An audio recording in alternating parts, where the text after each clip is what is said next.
కూడా మాట్లాడినాం కదా, నేను తయారున్నా దా అని చెప్పని అన్నా.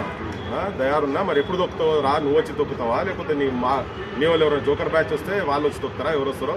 నేను కూడా తెలంగాణ సమాజాన్ని ఒక్కరిని వస్తా నీ మొత్తం సమాజాన్ని పట్టుకొస్తే నేను కూడా తెలంగాణ సమాజాన్ని నేను కూడా తయారు చేసి పట్టుకొస్తా. డేట్ చెప్పి ఎప్పుడు తొక్కుతావో రెడీగా ఉన్నా నేను అని చెప్పి బరాబర్ ఆబ్జెక్షన్ చేస్తున్నా, బరాబర్ చెప్తున్నా. ఇక పోజులు కొట్టి మేకప్ గాళ్ళతో తిరుగుకుంటా నువ్వు అంతా మీరంతా రియల్ హీరోస్ రా భయ్, మీరంతా తెలంగాణ వాళ్ళం రియల్ హీరోస్. గుర్తుపెట్టుకో రేవంత్ రెడ్డి. అందుకని చెప్తున్నా, తెలంగాణ కోపాన్ని తట్టి లేపక బిడ్డ అని చెప్తాను. రక్తగీతం రాసుకుంటానని చెప్తున్నాం. మాలిపోతారన్న వీళ్ళకి అర్థమైతే సో చేస్తారు. మంచోడే నిజామే పైజాము ఉడవిక్కొని ఉరికిండి ఇక్కడికి వెళ్ళి టైం వస్తుంది. నువ్వు అట్లనే దుర్మార్గంగా ఏం ముచ్చటలేదు, నేను పెడతా తొక్కుతా పండ పెడతా అంటే వీడు ఎవరు రెడీగా లేడు. ఆ కేటీఆర్ సోయి ఉన్నాడు.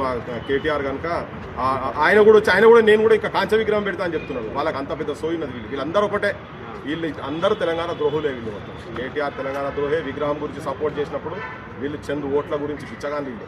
ఆ ఓట్లు ఇక్కడ ప్రాంత అస్తిత్వాన్ని గౌరవించేటువంటి ఆలోచన వాళ్ళ లోపల తీసుకురావాల్సింది పోయి వీళ్ళే వాళ్ళకు పాంచంగిరి చేసి ఆ విగ్రహం పెడితేనే అవతల ఓటేస్తారు అనుకుంటే వాడు ఇక్కడ అవసరమే లేదు, ఇక్కడ ఉండాల్సిన అవసరం లేదు తెలంగాణలో. పోయి వాళ్ళ జాగ్రత్త పట్టుకోవాలి.